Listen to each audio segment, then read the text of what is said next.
चुनाव में गड़बड़ी से बचने के लिए इलेक्शन कमीशन आधार कार्ड को वोटर आईडी से लिंक करने का अभियान चला रहा है। चुनाव आयोग का कहना है कि इस तरह इलेक्शन में डुप्लीकेसी से बचा जा सकेगा। आयोग ने कहा है कि इस अभियान से ये साफ हो जाएगा कि किसी व्यक्ति का एक से ज़्यादा निर्वाचन क्षेत्र या एक ही निर्वाचन क्षेत्र में अनेक बार पंजीकरण तो नहीं हुआ है। पिछले साल लोकसभा में केंद्र सरकार चुनाव कानून में संशोधन को लेकर बिल लाई थी, जो पास हो चुका है। इसके बाद वोटर आईडी और आधार कार्ड को लिंक करने का रास्ता साफ हो गया था।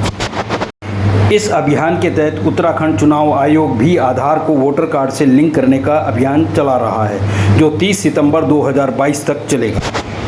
इस अभियान को लेकर काशीपुर तहसीलदार अक्षय कुमार भट्ट ने काशीपुर विधानसभा के मतदाताओं से अपने वोटर कार्ड को आधार कार्ड से लिंक करने की अपील की है। अक्षय कुमार ने बताया कि इस कार्यक्रम का प्राथमिक उद्देश्य मतदाताओं की पहचान स्थापित करना है और मतदाता सूची में प्रविष्टियों का प्रमाणीकरण करना है। उन्होंने बताया कि मतदाता अपना आधार नंबर ऑनलाइन और ऑफलाइन दोनों तरीके से जमा कर सकता है।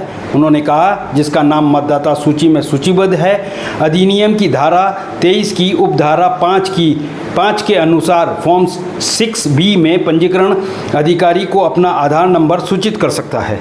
निर्वाचन विभाग उत्तराखंड द्वारा ये पहल की जा रही है कि एक कार्य जो अभी युद्ध स्तर पर चल रहा है, जिसमें कि हम आधार कार्ड को संबंधित जो वोटर आईडी से मतदाता की जोड़ने का कार्य चल रहा है और ये कार्य हमारे विधानसभा काशीपुर में भी चल रहा है।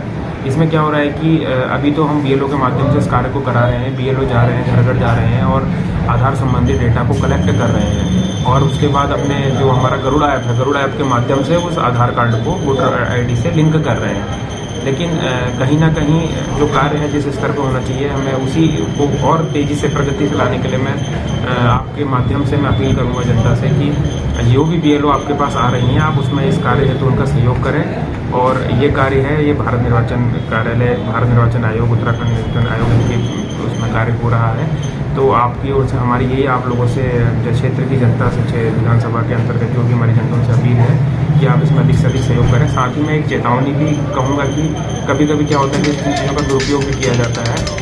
तो आप बस इसमें जो भी अपना आधार फिटिंग दे रहे हैं, कभी मेरे पे एक दो सूचना ये भी आई कि फ़ोन में मांगी जा रही है सूचना, तो मैं एक चीज़ को बताऊंगा कि चाहे हमारा जिला कार्यालय हो, चाहे हमारा उत्तराखंड का मेन सेंटर देहरादून से कार्यालय हो, किसी भी प्रकार की कोई भी आधार की सूचना आपसे फ़ोन में नहीं मांगी जाती है, तो आप उस चीज़ को वहाँ पे डिस्क्लोज मत कीजिए। यदि फ़ोन में कोई मांग रहा है, कोई कहता है कि आप BLO बोल रहे हैं, आपसे मांग रहे हैं, या कोई कहेगा कि हम निर्वाचन कार्यालय से बोल रहे हैं, आपसे सूचना मांग रहे हैं, तो आप मत दीजिए। परंतु यदि BLO आपके पास आ रही हैं, क्योंकि वो कार्य है, वो एक युद्ध स्तर पर कार्य जारी है, पूरे उत्तराखंड में कार्य चल रहा है, तो हमें आप इस चीज़ में कि BLO आपके पास आवास में आते हैं, आपसे आधार कार्ड मांगते हैं, तो आप उसको कीजिए। और साथ ही मैं आपको एक चीज़ और बताऊंगा, यदि कोई व्यक्ति BLO को नहीं देना चाहता है, क्योंकि किंचित ये चीज़ ऐसी है कि अपनी लोग प्राइवेसी को ऊपर मानते हैं, तो किंचित कोई व्यक्ति नहीं दे सकता है, तो एक ऐप है हमारा वोटर कार्ड है, वोटर हेल्पलाइन हमारा ऐप भी है इसमें। तो आप ऐप में जा करके ऐप इंस्टॉल करते हुए आप उसको आधार को वोटर कार्ड से स्वतः लिंक कर सकते हैं।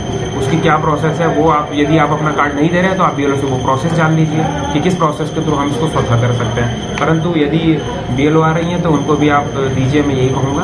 और सर, इसका कोई चार्ज तो नहीं लगा? नहीं, इसका कोई चार्ज नहीं है, इसका कोई चार्ज नहीं है। BLO जो हमारी बूथ लेवल ऑफिसर होते हैं, ये हमारी या तो आंगनबाड़ी कार्य करती हैं या हमारी आशा कार्य करती हैं। तो यही लोग आती हैं, आप लोगों को क्षेत्र में उनके बारे में जानकारी होती है कि कौन हमारी BLO है, तो उन्हीं को ये चीज़ देनी है और उसको बड़ी सिक्योरली और डेटा को वो लोग अपने पास रख रहे हैं और उसको अपलोड कर रहे हैं। वृद्धा पेंशन और दिव्यांग पेंशन को लेकर उत्तराखंड मुक बधिर विकलांग कल्याण समिति प्रदेश अध्यक्ष डॉक्टर MA राहुल के नेतृत्व में काशीपुर तहसील में एकत्रित हो प्रधानमंत्री के नाम का ज्ञापन तहसीलदार अक्षय कुमार भट्ट के माध्यम से भेजा। ज्ञापन में समिति ने समाज कल्याण अधिकारी पर आरोप लगाते हुए कहा कि जब से उन्होंने चार्ज संभाला है, तब से दिव्यांगों और 60 साल से ऊपर के लोगों की पेंशन नहीं बन रही है, जिससे इन लोगों को काफ़ी परेशानियों का सामना करना पड़ रहा है। वहीं उन्होंने लेखपालों द्वारा मांगा जा रहे आय प्रमाण पत्र की मांग की वजह से पेंशन नहीं बन पा रही है, जिसका समाधान के लिए तहसीलदार से अनुरोध किया है। उत्तराखंड मुक बधिर विकलांग कल्याण समिति की जानिब से एक माननीय मुख्यमंत्री जी के नाम एक ज्ञापन दिया है हमारे काशीपुर तहसीलदार साहब को। उसके अंदर हमारी मांग है कि जो हमारे 60 साल के जो बुजुर्ग हैं, महिलाएं हैं, जिनके बच्चे जो है बालिक पुत्र है, उनको सरकार पेंशन नहीं दी। आपने देखा होगा, भरा हो पेट तो संसार जगमगाता है और खाली हो पेट तो ईमान डगमगाता है।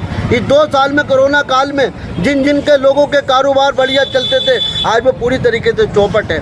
मजदूरी करने पे बेबस है। वो फैक्ट्रियों में 6-6 हज़ार रुपये में काम करते हैं। वो कैसे न कैसे करके सरकार के द्वारा जो 1500 रुपये महीना पेंशन मिलती थी बुजुर्गों को, आज सरकार के द्वारा उन पेंशनों को ख़त्म किया जा रहा है। आज वो महिलाएं क्या करेंगी जो 60 साल 65 साल और 70 साल के बुजुर्ग हैं, जो थोड़ा सा एक साधन था कि महीने में जो पेंशन मिलती थी अपना घर का गुजारा का आना जाना होता था, आज वो दहलीज पे लाके सरकार ने खड़ा कर दिया है। सरकार वैसे कहती है कि हमारा साथ और सबका विकास, आज वो दिखाई दे रहा है विकास कि जिस तरीके से मूक बधिरों के साथ शोषण किया जा रहा है। हमारी लगातार 19 साल से मांग चल रही है कि मूक बधिरों का डिपार्टमेंट अलग बनाया जाए। जो आज आप देखते हैं कि एजुकेशन प्राप्त होने के बावजूद खाली ये सब्जी लाने का काम करते हैं, कोई सुनने को तैयार नहीं है। 19 साल से लगातार मैं मूक बधिर विकलांग कल्याण समिति के जानिब से ये मांग कर रहा हूँ कि मूक बधिरों का डिपार्टमेंट अलग होना चाहिए।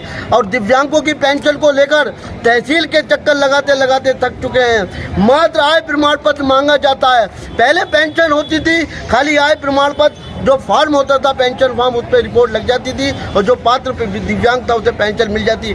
आप लगाइए 4000 5000 का आय प्रमाण पत्र कहाँ से लाएगा, कहाँ से वो पैसे। एक तो दिव्यांग वैसे ही परेशान है और चक्कर पे चक्कर लगाते घर बैठ जाता है। उसको लेकर तहसीलदार साहब को हमने ज्ञापन दिया है। हमारी मांगों को अगर पूर्ण रूप से नहीं किया गया तो हम सड़कों पर उतरकर प्रदर्शन करेंगे। और यहाँ भी के बाद अगर हमें देहरादून भी जाना, विधानसभा भी कूच करनी पड़ी तो हम उससे पीछे नहीं हटेंगे। हमारे मुख्य बधिर, हमारे जिला अध्यक्ष राम बाबू, नगर अध्यक्ष नरगिस, जाकिर हुसैन, अनीस भाई और सारे के सारे कार्यकर्ताओं ने आकर तहसील में प्रदर्शन किया। इनकी मांगे, इनकी जायज मांगे।